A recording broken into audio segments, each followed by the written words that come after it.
이미 만들어져 있는 프로젝트를 한번 실행을 해볼 건데요. 네, 제가 이렇게 프로젝트를 하나 만들어 놨습니다. 별도로 뭐 다른 작업을 해놓은 건 아니고 그냥 프로젝트를 기존에 만들듯이 하나 만들어 놓은 상태이고요. 여기에다가 CSS를 하나 넣어 놓은 상태고, 저희가 업무 개발을 하다 보면 처음에 디자이너 분께서 이제 자주 사용되는 업무 화면 유형들을 만들어서 사용하는 걸 이런 식으로 작업을 해주시죠. 그래서 이 정도의 작업을 해놓은 상태입니다. 네, 조회하는 간단한 화면과 뭐 입력하는 화면에 대한 포맷을 이렇게 작업하는 것을 넣어놓은 상태고, 나머지는 따로 작업을 해놓진 않은 화면입니다.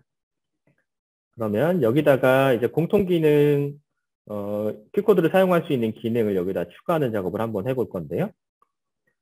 우선 첫 번째로 우리가 세 가지를 해봐야 되죠. 모델을 추가하는 것, 그리고 뷰에 대한 설정, 그리고 액션에 대한 설정을 해야 됩니다.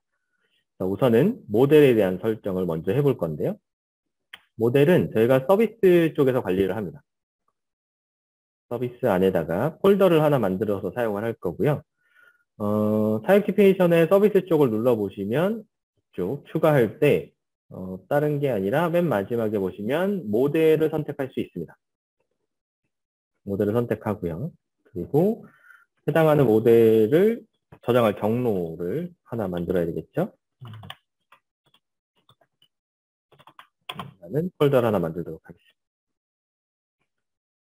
OK 누르면 네, 모델을 저장할 수 있는 경로는 이렇게 만들어졌습니다. 추가하게 되면 키코드 쪽에 모델 탭 쪽에서 이렇게 하나의 값이 추가된 것을 보실 수 있고요. 여기다가 나중에 서비스를 추가하고 이제 모델을 추가하면 모델 리스트를 만들어서 사용할 수 있겠죠. 그 다음에는 이제 뷰를 추가해 봐야 되겠죠. 뷰는 우선 오브젝트 쪽에서 컴포넌트를 추가합니다. 앞에서도 보여드렸다시피 이제 컴포넌트 리스트에 뷰라는 컴포넌트를 사용해야 되니까 타입 디피니션 오브젝트 안에 들어가셔서 오브젝트스에서 플러스 버튼 누르시고 뷰를 선택하시면 뷰라는 컴포넌트가 추가가 됩니다. 이렇게 하면 화면에 뷰 컴포넌트를 배치할 수 있겠죠. 그 다음에는 이제 뷰 템플릿을 봐야 되는데요. 뷰 템플릿 같은 경우에는 저희가 지금 한번 만들어 봤기 때문에 이렇게 추가가 되어 있습니다. 그리고 이 템플릿에 대한 정보는 한번 경로를 따라가 보게 되면 이쪽 네, 문서 쪽에 템플릿 폴더 안에 사용자의 뷰 템플릿이라는 폴더 안에 들어가 있습니다. 근데 저희가 프로젝트를 진행하게 되면 결국엔 이 뷰 템플릿 안에 있는 속성을 변경할 수도 있고, 그리고 변경되어진 뷰 템플릿을 프로젝트로 공유해서 관리를 해야 될 필요가 있겠죠. 그리고 결국엔 형상 관리를 통해서 이 소스를 공유해서 사용해야 되기도 할 거고요. 그래서 이 경로를 바꾸는 작업을 합니다. 지금은 이게 결국에는 해당하는 PC 기준으로 되어 있으니까 프로젝트의 폴더를 하나 만들고 이 뷰 템플릿을 그쪽에 배치해서 사용하도록 하겠습니다.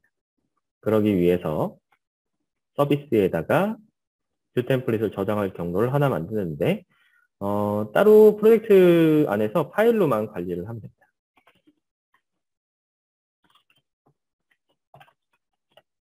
라는 폴더를 하나 만들고요.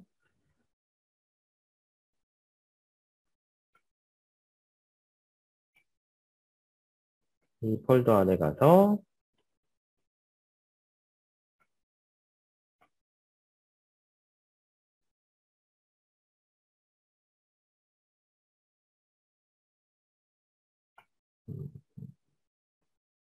잠시만요. 파일을 좀 가져오도록 하겠습니다. 뷰 템플릿에 해당하는 파일을 가져다가 넣어주겠습니다. 그리고 프로젝트에서 바라보고 있는 이쪽 뷰 템플릿에 대한 경로를 바꿔주도록 하겠습니다. 키코드에서 오른쪽에 있는 메뉴 버튼 클릭하셔서 세팅스에 들어가 보시면 이제 뷰 템플릿 파일이 어디에 있는지 바라보는 경로가 이렇게 설정이 되어 있는데요. 이 경로를 제가 좀 전에 만든 폴더로 바꿔서 설정해 주도록 하겠습니다. 그러면 네, 제가 좀 전에 복사해 놓은 뷰 템플릿 4개만 리스트에 표현되는 것을 볼 수 있고요. 이 파일들은 실제 이쪽 뷰 템플릿 폴더 안에 있는 파일들을 가져다가 표현을 하고 있는 것이죠. 그래서 이쪽에서 만약에 수정을 하게 되면 이제 프로젝트 안에서 뷰 템플릿 파일에 대한 정보들을 관리할 수 있겠죠. 여기까지 하면 이제 뷰까지도 설정이 다 끝났습니다. 그러면 마지막으로 액션을 추가하는 작업을 해야 되는데요. 액션 같은 경우에는 저희가 X 모듈 형태로 제공을 합니다. 제가 모듈 디벨로퍼라는 툴을 통해서 만들어진 컴포넌트를 가져다 쓰는 방식이고요. 그래서 저희가 여기 보시게 되면 네, 이런 식으로 액션 에셋이라는 X 모듈을 제공하고 있고요. 얘를 가져다가 프로젝트에서 인스톨 모듈이라는 기능을 실행을 하고요. 모듈 패키지를 가져다가 인스톨을 하도록 하겠습니다.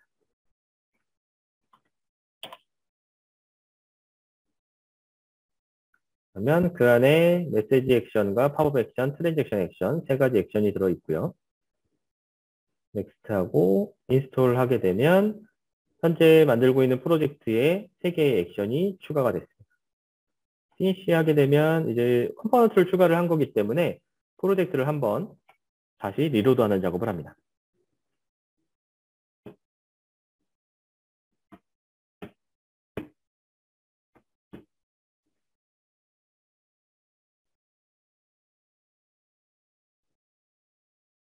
이렇게 하면 네, 프로젝트가 리로드가 됐고요.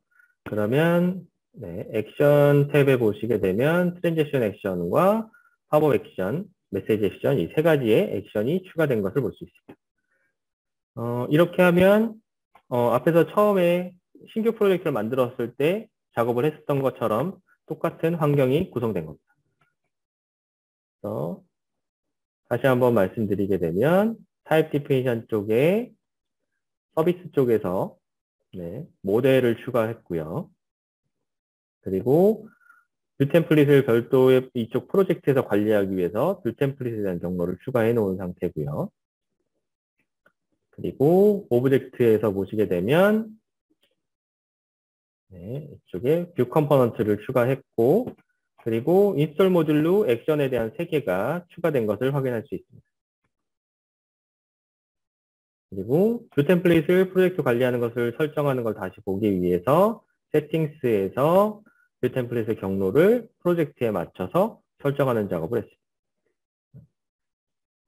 지금까지의 작업은 어떻게 보면 공통 개발자가 처음에 프로젝트를 만들 때 그때 설정하는 작업으로 실제 업무 개발자들이 이 작업을 따로 해야 될 필요성은 없습니다.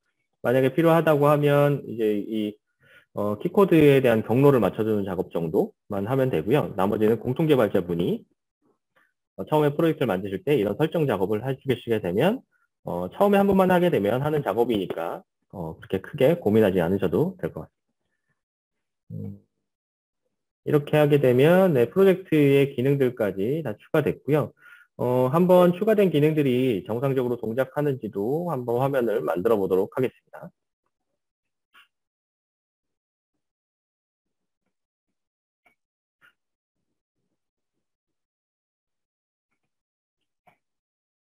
뷰 컴포넌트를 하나 배치해 놓고요.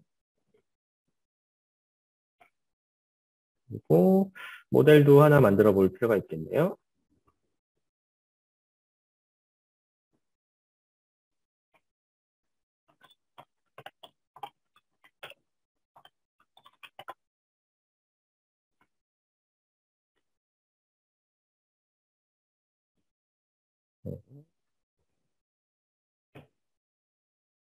모델도 만들었고요. 얘를 뷰에다가 연결을 해서 간단하게 버튼 뷰 템플릿이 실행되는지 한번 보면 될 것 같아요.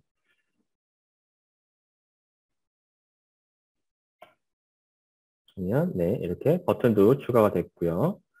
여기다가 액션도 한번 연결을 한번 해보죠. 메시지 액션을 가져다가 세 번째 버튼을 클릭했을 때 정상적으로 실행되는지 확인해 보겠습니다.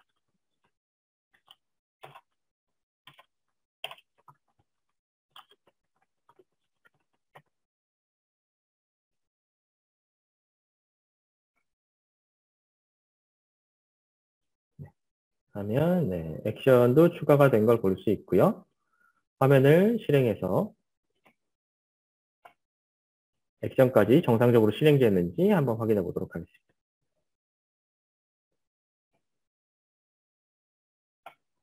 버튼을 클릭하면 네, 이렇게 메시지 출력되는 것도 확인이 되네요. 네, 여기까지 해서 네, 실행하는 것까지 확인을 했고요. 그러면 이제 디자인 쪽에서 작업해 놓은 화면을 한번 볼까요?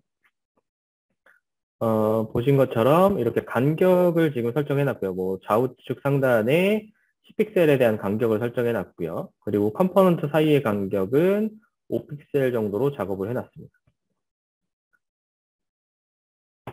그리고 뭐 각각의 뷰 사이의 간격도 5픽셀로 작업을 해 놨고 네, 이렇게 구성된 것을 확인할 수 있겠네요. 그리고 각각의 컴포넌트에도 CSS가 지금 적용된 것들을 볼 수 있는데요. 보시면 레이블 같은 경우에는 이렇게 CSS 클래스가 적용이 되어 있고요. 그리고 조회 버튼에 대한 CSS 클래스, 그리고 공통 버튼에 대한 CSS 클래스도 이렇게 정의를 해놨습니다. 그러면 이렇게 디자이너 분이 퍼블리싱 하면서 공통된 화면 템플릿을 만들어 놓으셨을 건데 이거에 맞춰서 뷰 템플릿을 약간의 수정을 해야 될 필요가 있겠죠. 그 작업도 하는 것을 한번 보여드리겠습니다. 그런 정보들은 뷰 템플릿 안에 저희가 상수로 노출을 해놔서 기본적인 CSS나 뭐 간격 같은 것들을 설정할 수 있도록 만들어 놨는데요. 보시게 되면 뭐 조회 조건이니까 조회 조건에 해당하는 서치 뷰 템플릿을 한번 열어보도록 하겠습니다. 실행하는 것은 해당하는 템플릿을 더블 클릭해서 보게 되면 안에 코드를 직접 확인해 보실 수 있습니다. 이렇게 결국엔 여기에 있는 코드가 동작돼서 화면이 만들어진다고 보실 수 있겠고요. 만약 이 만드는 것이 궁금하신 분들은 안에 있는 템플릿들을 한번 확인해 보시는 것도 좋을 것 같습니다. 코드가 그렇게 길지는 않아요. 지금 서치나 프리폼 뷰 같은 경우는 약간 좀 기능들이 많이 들어가 있어서 한 1700라인 정도 되는 것 같고요.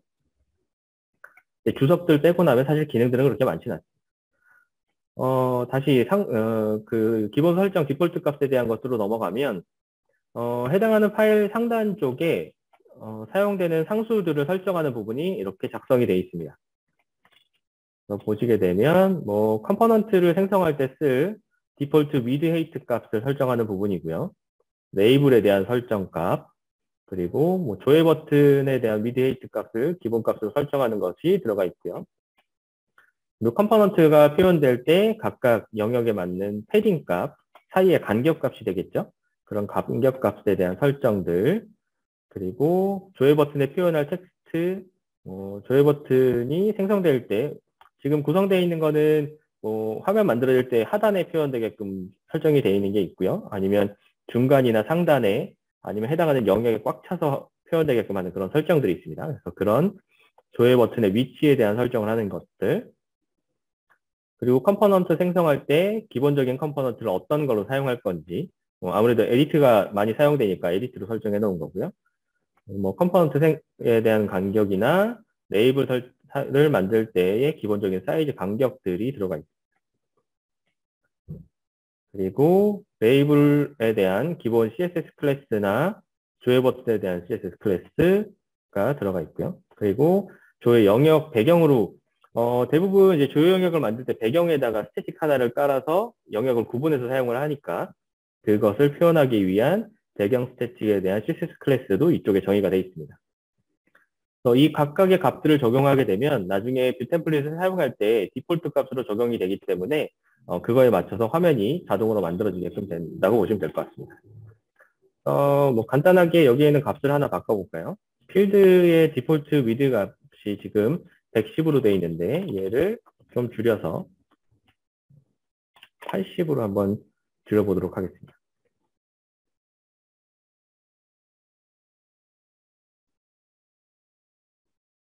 제가 지금 버튼을 했으니까 버튼을 해보는 게 좋겠네요.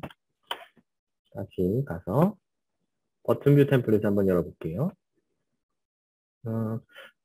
이런 상수 설정하는 거는 프리폼이랑 서치가 좀 많은 편이에요. 그리고 버튼 같은 경우에는 설정하는 게 사실 많진 않죠.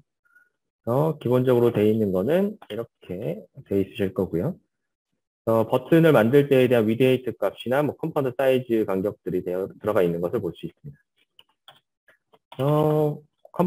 버튼을 만들 때 사이즈를 지금 80으로 되어 있는데 이번에 좀 늘려보도록 하겠습니다. 150으로 늘렸을 때 얘가 한번 다시 연결을 해보도록 하죠. 모델을 다시 연결을 하게 되면